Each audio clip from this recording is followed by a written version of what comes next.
Hallo an alle Floorball-Fans und herzlich willkommen zur zweiten Sendung von Schlagart. Auch ein herzliches Willkommen von mir. Wir haben es endlich geschafft. Die zweite Sendung von Schlagart ist fertig und wir haben wieder schön viele spannende Themen für euch bereitgestellt. Max, was machen wir eigentlich diesmal? Ja, wir haben natürlich wieder einen Schläger getestet. Genau, und zwar den Cavity Curve von Unihoc, brandneuer Schläger diese Saison. Wir waren quer in Deutschland unterwegs, unter anderem in Münster und haben dort das Münsteraner Floorball-Team vorgestellt. Genau, dann waren wir in Chemnitz beim Final Four. Müsste eigentlich jedem Floorballspieler ein Begriff sein. Ja, und zu guter Letzt waren wir noch in Greven. Max, was gibt es eigentlich in Greven? In Greven gibt es das Lager von Unihoc. Ja, man mag es kaum glauben, in Deutschland gibt es eine Niederlassung von Unihoc. Wir waren dort und es ist ein richtiges Highlight für jeden Floorballspieler.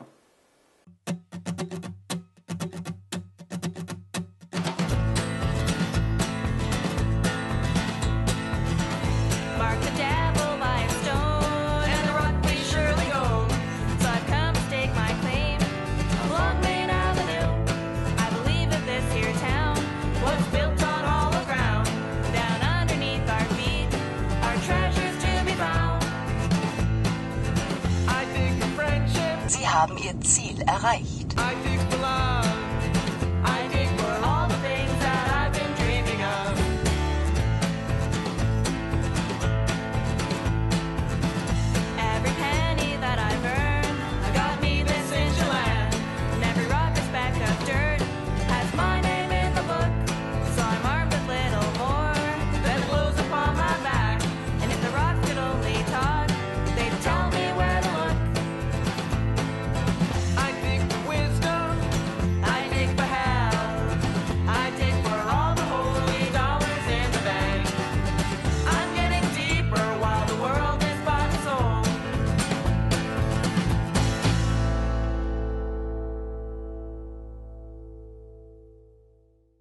Ich bin Jan Patočka, komme ursprünglich aus Tschechien, bin aber seit mehr als 11 Jahren in Deutschland, habe hier studiert, ganz genau in Bonn und Köln, wohne mittlerweile in Köln wieder, aus Bonn ausgezogen und bin seit einem Jahr hier bei der Renew Group in Greven. Okay. Ja, mein Name ist Philipp Mertens, ich bin 34 Jahre alt, komme aus Münster, spiele seit 12 Jahren mittlerweile Floorball. Genau, also wir sind eben hier Angestellte bei der Renew Group von dem schwedischen Mutterkonzern und es war halt für uns auch ein Traum. Wir hatten uns immer schon viel besprochen und überlegt, wie wir im Floorball-Bereich arbeiten können und es passte eigentlich vom Zeitpunkt so ideal, weil wir waren beide mit unseren Studien fertig und wollten gerade ins Berufsleben richtig durchstarten, aber hatten immer im Hinterkopf und waren überlegen, wie kriegen wir das hin, das im Floorball-Bereich zu machen. Und da Floorball ja in Deutschland noch nicht so groß ist, war es umso schöner, dass wir halt gefragt worden sind. Was macht die Renew Group aus? Insgesamt. Sie meinen jetzt den Ableger hier, ne? Genau. Also, okay, noch. Ja, klar. Also Renew Group, die GmbH hier in Deutschland macht, glaube ich, hauptsächlich aus, dass wir, und da kann man eben kurz ausholen oder rüberschwingen nach Schweden und sagen, ja, es ist das Gleiche wie in Schweden auch. Also die Leute, die dort sitzen und die Firma führen, im Lager arbeiten, im Büro arbeiten, sind alle begeisterte, 100%ige Vollblut-Floorballer. Ja. Das ist schon mal ein Punkt. Und was uns hier, glaube ich, ausmacht, ist wirklich das, was ich schon angesprochen habe. Unser Anspruch ist es, die Waren wirklich vor Ort zu haben, in einer großen Auswahl, wie es in Schweden auch der Fall ist. Wo seht ihr euch eigentlich in 10 Jahren? Also, oder wo hättet ihr euch gerne in 10 Jahren? Können wir dann noch hier sitzen oder steht dann hier schon ein Regal? Ich hoffe, dass wir nicht mehr in 10 Jahren hier sitzen, sondern dass wir entweder hinten nochmal angebaut haben oder vielleicht nochmal eine zweite Etage nochmal. Da ist ja noch Potenzial. Ja, natürlich, also unser Ziel ist es und auch nicht nur Traum, sondern da wollen wir alle hin, da will auch Unihoc hin und wir wollen wachsen. Also ich denke, in 10 Jahren ist da einiges möglich und ich kann jetzt natürlich keine Anzahl der Spieler sagen, aber man braucht, denke ich, mindestens das Fünffache an Mitgliedern, damit man überhaupt in Deutschland als Sportart richtig wahrgenommen wird, damit man ernst genommen wird. Und ich glaube aber, dass je mehr man jetzt an die Anzahl 20.000, 30.000 Spieler herankommt, umso schneller ist dann der Wachstum irgendwann. Würde ich sagen, danken wir uns für das nette Gespräch. Genau, danke. Und Danke auch fürs Kommen. ja, genau. Wir schauen uns noch mal ein bisschen um. Genau, ihr müsst uns jetzt noch das Lager zeigen. Gerne. Das können wir gerne, ja. So, wir sind hier in unserem Büro angekommen. Hier werden die ganzen Bestellungen bearbeitet, entgegengenommen, Angebote erstellt. Hier ist unser Reich von mir und Philipp. Unser Showroom.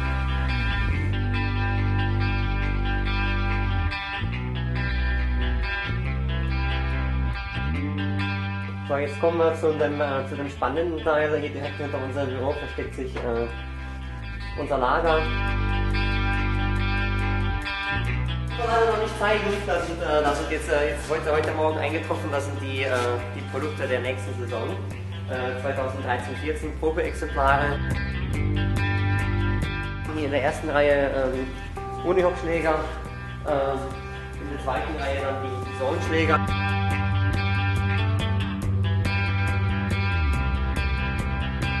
Taschen, auch ein ganz wichtiger großer Bereich.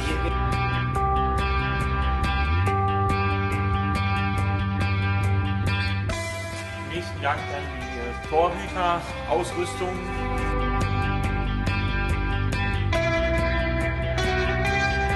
Wir machen gerade Inventur, hier wird gerade fleißig gezählt. Hier sind dann die ganzen Accessoires, die Schweißbänder, Stirnbänder. W ist Ball.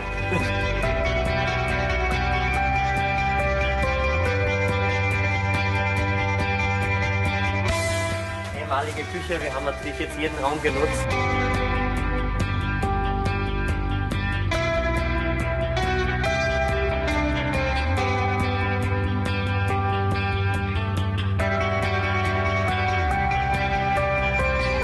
Mit diesen Schlägern sind schon Weltmeisterschaften gespielt worden und das ist kein Scherz.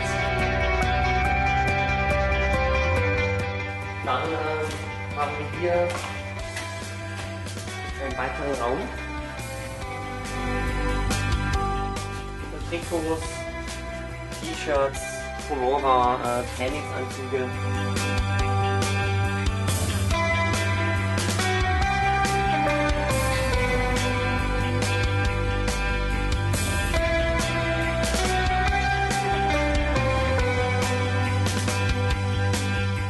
Wie wir festgestellt haben, geht weg über Amselle, Tore.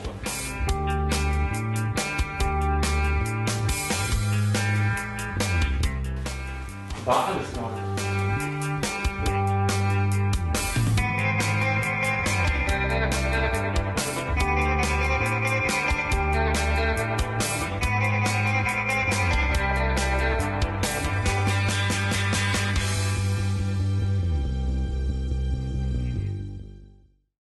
Es waren echt ein paar richtig interessante Tage in Greven, würde ich sagen. Wir haben sehr viele Eindrücke mitgenommen und sehr viele Schläger gesehen. Das war aber auch so ein bisschen der Grund, warum es uns unglaublich schwer fiel, uns für einen Schläger zu entscheiden, den wir in der Sendung testen. Aber ich denke, wir haben einen rausgesucht, der auf jeden Fall für alle interessant sein wird. Ich denke auch, und den seht ihr jetzt im nächsten Beitrag. Heute stellen wir euch den Cavity Curve 3.0 Super Toplight 26 Black von Unihock vor. Bitteschön. Danke! Diesen Schläger zeichnen genau 3 Komponenten aus. Das ist zum einen die Curve 3.0 Technologie, welche für eine verbesserte Kraftübertragung beim Schuss sorgt. Und zweitens die neue Super Toplight Serie. Heißt es bei Unihock nicht leicht am leichtesten, sondern Toplight, Featherlight, Super Toplight. Und wir haben das getestet, es ist wirklich so. Unihock hat es hinbekommen, die neue Super Toplight Serie noch leichter zu machen als die Vorgängerserie Featherlight. Und drittens die neue Cavity-Kelle, welche laut Unihock für präzises Passspiel und einen noch härteren Schuss sorgt. Wollen wir mal gucken, wie hart der Schuss wirklich ist? Toll, und ich darf wieder laufen.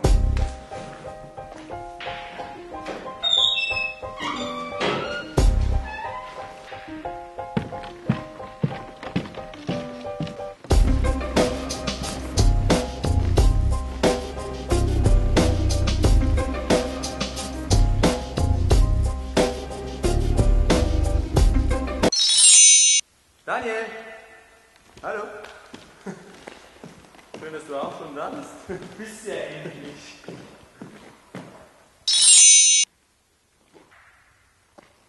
Oh Mann, Max. Oh Max, ich hab keinen Bock mehr auf den Scheiß. Das war übelst lustig gerade. Ja, ich geb dir gleich mal lustig.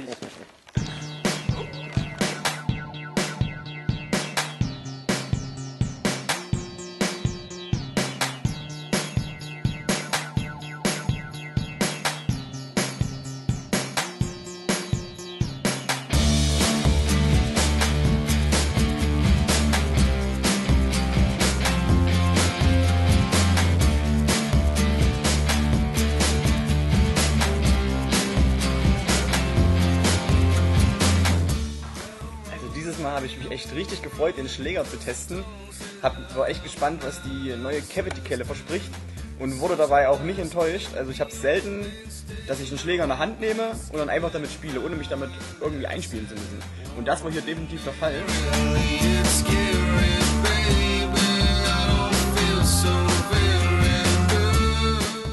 Die Besonderheit an der Cavity-Kelle ist hier diese leicht konkave Form, wo der Ball dann hier in die Spitze, in diese kleine Tasche reinkommt. Das macht sich besonders bei dem Schlenz- und Passspiel bemerkbar.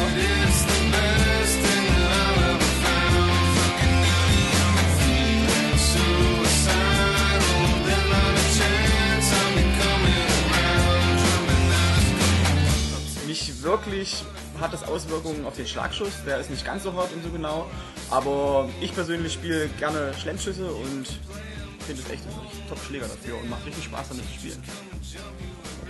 Ja, das Design ist schon sehr schlicht, aber haben sie eigentlich auch sehr gut hinbekommen. Besonders schön finde ich hier diese Unihock-Applikation, die sie ein bisschen tiefer reingemacht haben.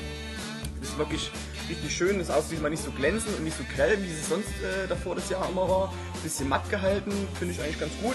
Auch das Griffband finde ich gut, dass es nicht einfach nur ein normales Wickelgriffband ist, sondern dass sie auch hier noch ein paar farbliche Akzente mit den Namen reingemacht haben. Ist auch toll. Und ich bin begeistert, dass sie von diesem zweigeteilten Griffband weggekommen sind und endlich wieder ein normales, schön durchgängiges Wickelgriffband haben. Das ist echt toll.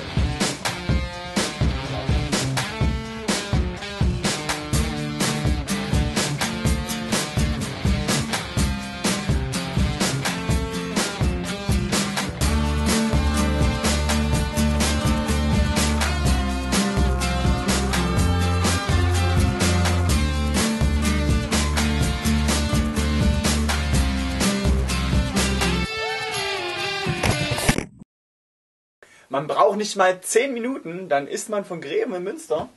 Aber das ist immer noch lange genug, dass unser Tonassistent auf der Fahrt von Greven nach Münster geschlafen hat. Ja, und nachdem wir ihn dann aufgeweckt haben, haben wir dann uns mit den Floorballspielern und Floorballspielerinnen aus Münster getroffen und haben sie beim Training begleitet. Das seht ihr jetzt im nächsten Beitrag.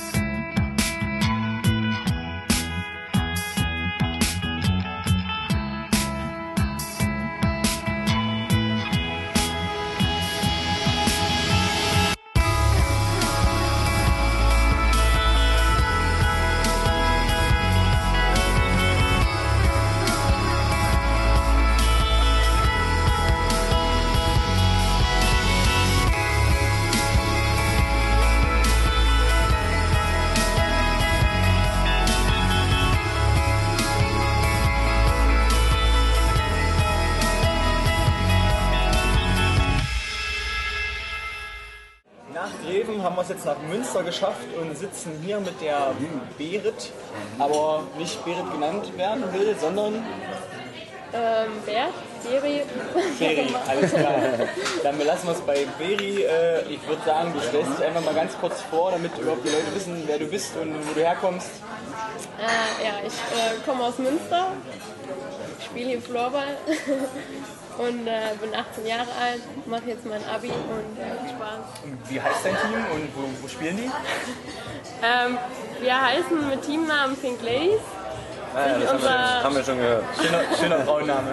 Ja, Das hat auch einen Grund, ne? Also, unser Trainer ausgedacht. Genau, ne? Ja, Das hat eine und, Auswirkung, ne, auf das Team. Also ihr tragt irgendwie alle pink, ne? Irgendwie. Ja, genau. Wir haben jetzt seit dieser Saison alle schöne pinke Stutzen.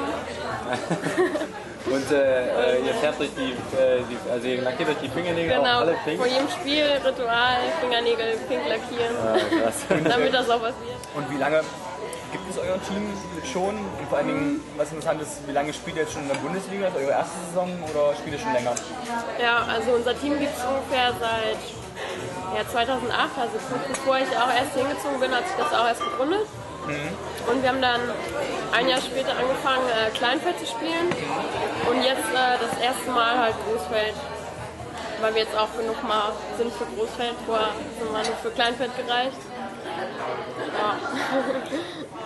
Habt ihr das Gefühl, ihr steht im Schatten der Männermannschaft? Oder seid ihr doch da emanzipiert genug zu sagen, die überholen wir? Nö, also im Schatten stehen wir gar nicht, würde ich sagen. Also das ist eigentlich gleich auf. Also, weil wir halt auch mit den Männern häufiger mal mittrainieren und wir kennen uns alle und deshalb stehen wir nicht Also im wir Schatten. trainieren heute Abend auch? Wenn die Männer trainieren, okay. Also es sind halt nicht alle dabei, nur ein paar. Okay. Und es ist jetzt nicht so, dass Männer und Frauen so komplett getrennt sind. Danke für das Interview. Ja, Dankeschön und wir drücken dir die Daumen, dass du weiterhin so viel Erfolg hast im Für Floorball. das ihr da wart. Immer wieder gerne.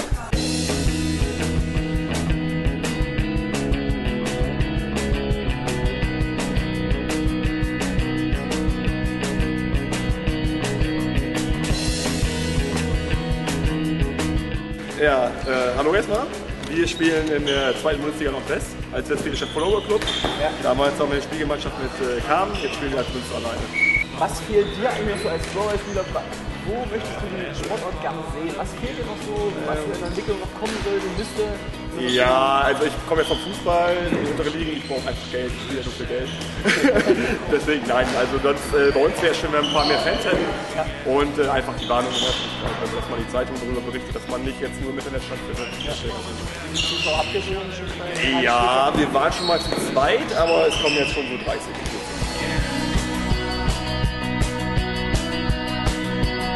It's like dancing in a room with a female ghost. It's like falling from the edge to the bed with cold clear pillow.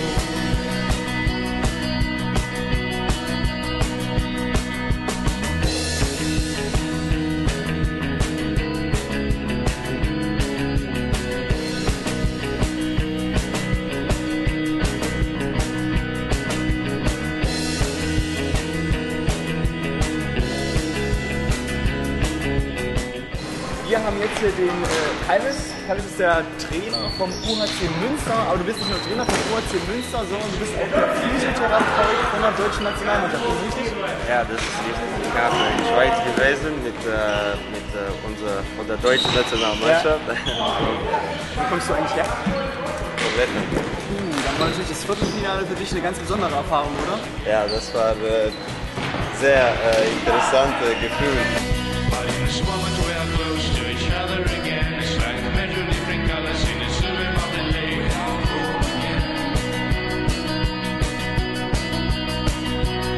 It's like dancing in a room with a female ghost. It's like falling from the edge to the bed with cold clear pillow.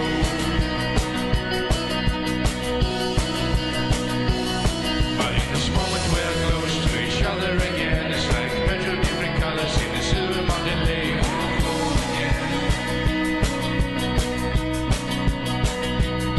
It's like dancing in a room with a female ghost. It's like falling from the edge to the bed with cold clear pillow. So, wir sind jetzt fertig hier beim Training beim UHC Münster und haben auch das Vergnügen gehabt, mit dem Team zu spielen oder gegen das Team zu spielen. Und wir haben dann eine richtige Katze im Tor, das ist der Dieter. Dieter, alles fit bei dir soweit? Ja, klar. Super. Dieter, wir haben nun schon viel gehört über Floorballspieler, was der Sport für einen bedeutet. Ich meine, du bist nun ein Torhüter, du hast einen ganz anderen Blickwinkel, du hast ganz andere Motivationen, den Sport zu betreiben. Was sind deine Motivationen an dem Sport und was findest du so toll daran? Ja, hauptsächlich natürlich Tore zu verhindern. Ne? Also, aber sonst sage ich mal, ich finde es ist halt ein großartiger Mannschaftssport mit viel Dynamik, viel Laufen, sage ich mal, und vor allen Dingen einfach, man braucht unheimlich viel Teamgeist, um Sport zu betreiben. Das macht immer so schön. Sport. Danke, dass wir gegen dich spielen durften. Kein Problem. Guten Nachhauseweg. Alles klar, euch auch. Ciao. Ciao. Wieder.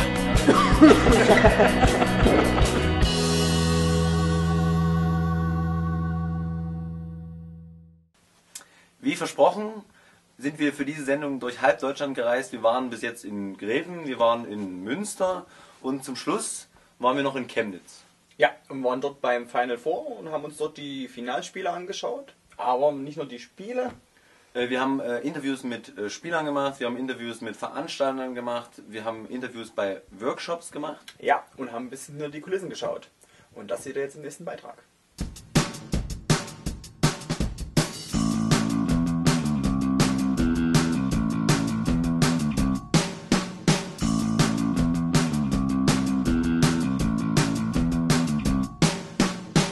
Also zum Event erstmal an sich, warum Event? Wir wissen, Final Four, Halbfinale am Samstag, Finale am Sonntag. Also das Konzept vom Verband ist auch, nicht nur diese reinen Pokalfinalspiele zu machen, sondern aus dieser ganzen Geschichte ein komplettes Event zu machen, auch einen gewissen Know-how-Transfer für die Sportart zu geben.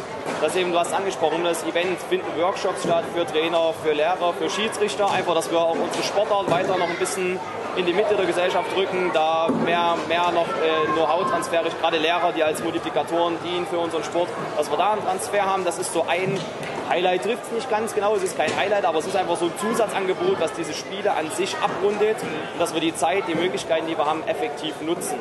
Dann logischerweise das absolute Highlight jedes Final Fours ist dieses Nachtturnier. Wir haben jetzt 32 Teams, weil wir einfach in der Zeit, irgendwann hat die Stadt gesagt, unsere Mitarbeiter müssen auch mal ins Bett. Bis 1 Uhr und gut. Ihr habt von Freitag an durchgehend das ganze Wochenende die Halle. Genau, deswegen konnten wir leider nur 32 Teams machen. Ich sage nur, die Nachfrage danach war super. Also wir hätten auch locker 48 Teams machen können, aber irgendwo muss man einen Cut machen. Das ist das absolute Highlight, glaube ich, mit. Sonntag früh ist der Talentepokal. Wir wollen natürlich auch die Jüngsten dabei haben. Das ist ein U11 und U13 Turnier. U11 sind wir mit 6 Mannschaften, U13 sind 11 Mannschaften. Also das ist wirklich so ein Highlight für die Kids. Und die Idee ist einfach, früh die Kids. Und die Siegerehrung ist dann integriert ins Herrenfinale, einfach so, dass man den Kids so eine Motivation gibt, wo kann der Weg für euch mal hingehen. Und am Ende das Highlight, ganz klar, da haben wir uns noch ein paar Sachen einfallen lassen, ist das Finale mit einer geilen Lichtshow ringsrum gemacht und ein bisschen Pausengestaltung, genau. Eine Rockband wird spielen, die auch den Chemnitzer Song für den Verein gemacht hat und so. Also alles so ein ganzes dickes ringsrum. Eine ordentliche Siegerehrung, ein bisschen Bambule, Konfetti, Musik.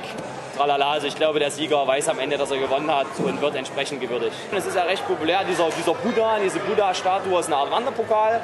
Das ist das, was diese Auszeichnung für den Pokalsieger in Deutschland ist, weil das Ding wiegt, glaube ich, fast 20 Kilo oder so. Okay, danke für das Interview. Besten Dank. Ich danke euch.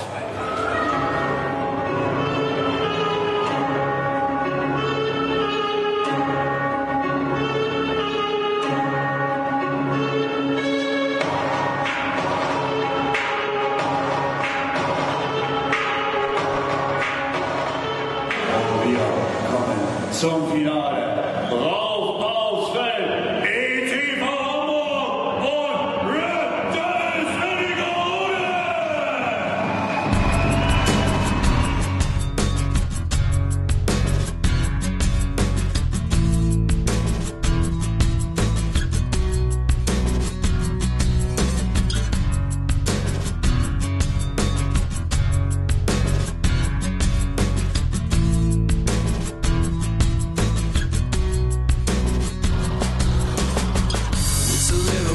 Hard to understand, but I only wanna be a modern man on the wire. We couldn't be nicer. Just thinking about the one that got away. Nobody wanna give my heart away. You can make your mind up. We can take your time. Or it seems you mistaken me for someone who cares. Kurze Einschätzung zum Spiel. Es war extrem ausgeglichen bis zum Schluss. Verdient gewonnen? Ja, natürlich. Also wer am Ende Pokalsieger wird, hat natürlich verdient gewonnen. Wir haben alle geschlagen, die wir schlagen mussten auf unserem Weg. Wir sind, denke ich mal, gut ins Spiel reingekommen. Natürlich gab es einen kleinen Knacks nach der schnellen Verletzung, in der 5. Minute oder so von meinem Bruder. Mussten wir uns natürlich erstmal darauf einstellen. Und ja, Hamburg war sehr stark heute. Aber ich denke mal, wir haben genau in den richtigen Momenten dann zurückgeschlagen. Was nimmst du von diesem Event für dich mit? War sehr gut organisiert. sehr gutes Rahmenprogramm. Und ja, ich hoffe, und da kann ich jetzt für alle sprechen, also ich nehme sehr, sehr viel Emotionen und sehr viel Freude auf die Playoffs mit. Und ja, mit dem Titel im Rücken haben wir überhaupt nichts mehr zu verlieren. Dann Glückwunsch und genießt den Sieg. Das werden wir tun. So Max, das war schon die zweite Sendung.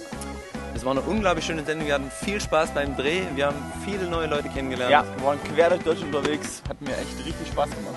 Wir sind hochmotiviert für die dritte Sendung. Ja, aber brauchen natürlich auch eure Unterstützung. Wenn ihr vielleicht irgendwelche Schläger oder Floorball-Equipment haben wollt zum Testen, dann sollt ihr uns schreiben. Unter info@schlagart.de oder unter Twitter jetzt seit neuestem. Genau, Schlagwort Schlagart. Und natürlich auch auf Facebook.